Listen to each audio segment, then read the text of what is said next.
I'm Jeff Schwartz. And I'm Justina Schwartz. This is our May 2026 shop update video. Let's go see what we got going on this month. This is the AWD Challenger project that we have.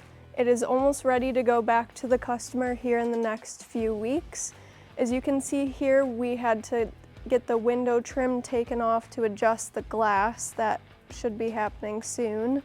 And then we have some satin black graphics that will be installed along the side of the car here, and the tail panel will be blacked out. The graphics will have the Hellcat logo in them. This is my 1950 Studebaker Champion. I've been working this in my personal garage after hours, and it's almost ready to go. I'm going to be showing this at the Back to the 50s event in St. Paul, Minnesota in June. So if you're up there, be sure and look for us. I don't know where I'm going to be, somewhere amongst those 15,000 cars. Anyway, this car has been in my family since new. It was bought new from Erickson's Garage in Kelliher, Minnesota, and my two great uncles bought the car, Helgi Hansen and Oscar Hansen. They lived in North Home, Minnesota. That's north of Bemidji, for those that doesn't know where that is. However, it was gifted to me by my cousin Ray Hansen, and we've been working on this for about 8 years now.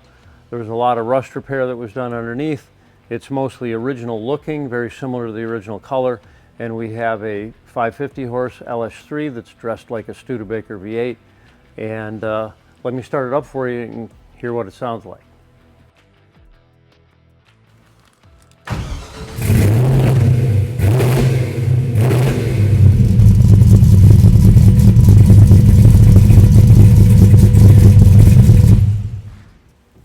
As you can see, it needs a little bit of tuning yet. It'll be going to the dyno in a couple of days, and we'll get that all dialed in. This has the Holley Terminator X system in it, and I'm really excited.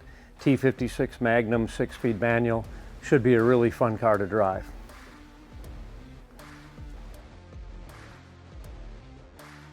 This is that 66 Mustang project that we have.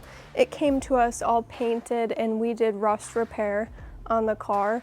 We just got it back recently from the paint shop and got the engine bay all painted as close to body color as possible.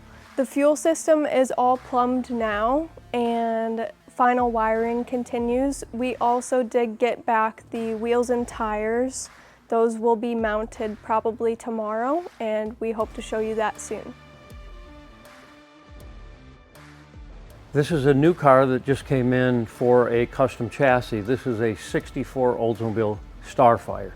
And Starfire obviously is, the name Star is there, but if you look at the car, some of the styling cues resemble a star. So starting at the taillights, they've got this star kind of shape here, and it actually lights up in between that chrome. So at night, this will actually really light up. These ridges will be, they'll look almost like a star shining out there, obviously in red because of the taillights. And then it's got this small little fin here that's kind of an aircraft or spaceship, starship kind of style. And then it's got this same emblem here, similar to the taillight with the crossed star in red. It's got this beautiful body side molding that has these embossments die cast into it. So it's just very extensive piece of bright trim. Imagine the cost to create a die-cast mold to mold all these pieces of side trim. This is not just stamped out trim. The bottom pieces are actually die-cast, presumably out of zinc and then chrome plated. Moving further forward, we've got a functional fender vent here, extracting hot air or high pressure from underneath the hood. That's kind of a cool thing. I didn't think they started doing that until the Corvettes of the 70s. It's got forward mounted mirrors on top of the fender, which gives you a really good view of what's alongside you. The mirror being forward mounted, it just gives you a better, wider angle of everything. And here you thought these only came on JDM cars of the 90s. Here's this type of mirror mounted on the front fender on a 64 Oldsmobile. Anyway, a cool car, Starfire emblem on the top there.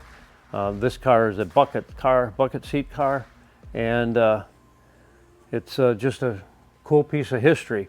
Also, the rear window is concave curved, which is really cool. Lots of cool styling features.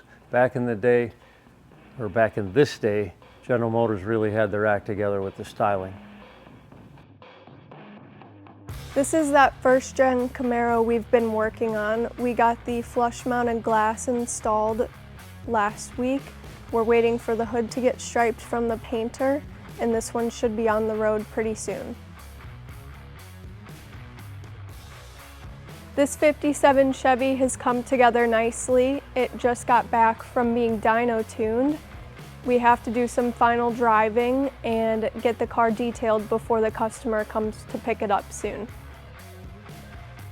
This is that 69 Bronco, and it is ready to be final body worked and painted. This is that 57 Ford Megazilla engine, and we've dressed it like a 312 Thunderbird V8. Got the Ford 312 valve covers on there, our fabricated 4-barrel style intake manifold. This will have the drive-by-wire throttle body mounted on this pad right here, and then we've got our dual quad air cleaner from the 57 Ford Thunderbird V8. That's also been this Cerakoted dark gray to match that, so that'll go on top of there, and it'll look just like a Thunderbird V8 under the hood. Just wanted to show you the finish. It looks pretty bitchin'. Another new project came in for a chassis installation. This is a 1956 Plymouth Fury, and man, is this car clean underneath. Not a speck of rust anywhere on this thing. It has a California plate from 1956, and obviously I think this car spent most of its life in California because it is spotless underneath. Factory undercoating is still there. Looks like it's been repainted once.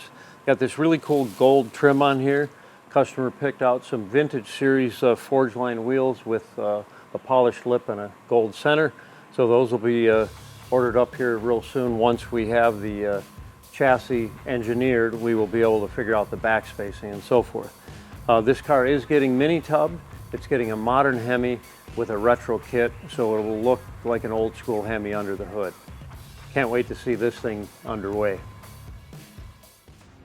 And I promised you a couple months ago that we would be cutting material for the Tesla chassis in the 68 Firebird, Tesla drivetrain chassis that was going in the 68 Firebird. So here it is. It's all tacked together here. It's been fully engineered, and we have all the Tesla powertrain over there that's going to be bolted into this. We're going to use as much as possible from the Tesla, the brakes and the cradle and some other stuff. So this is well underway now, and this is going in a 68 Firebird. So if you're looking for an EV chassis, we can hook you up with an EV chassis for whatever car you want to do. This is our new and improved Chevy 2 Nova chassis. It has been one of the best-selling chassis of ours for the past several months. This is that 55 Chevy body we got in from Real Deal Steel, and it's on our G Machine chassis now. We've got the LS3 engine in there. It's all mocked up, and we're continuing on the build on this one. This is that 1800 horsepower all-wheel drive Challenger street racer. Anyway, we've got all our components mocked up on there. Exhaust is all the way to the tailpipes. We've mounted seats and everything, so we're in the final stages of completion of this stage of the project, and then the customer will be taking it to another shop to have them finish up the operation. It was subcontracted to us to do all the fab work, and the other shop's going to do all the mechanical and plumbing and so forth. This is that 32 Ford Phaeton, and as I mentioned before, there's been some project creep on this. Originally it was going to keep the flathead. Now we've got an EcoBoost 4-cylinder going in there. We've beefed up the frame a little bit. We're putting power steering on it, and now we are changing the wheels to some real knockoff wire wheels, and I'm going to be measuring for them and getting them ordered probably tomorrow. So that's where we're at on it. We pulled out the wooden floor, and we're in the process of fabricating a metal floor. We've got the rotiform wheels all mounted up on this Firebird here, and we're going to be fabricating fender flares. So as soon as we have a fabricator free up, they're going to be working on the flares for this thing. and they will resemble the BFG Tirebird of the 70s. If you don't know what that is, Google it, and it's a pretty badass Firebird from the 70s that BF Goodrich raced. That's all we've got for this month. Be sure and hit that subscribe button, and don't forget to check out our reels on Facebook and Instagram. We've got over 1 million views on many of those reels, so check it out and be sure and subscribe. See you next month.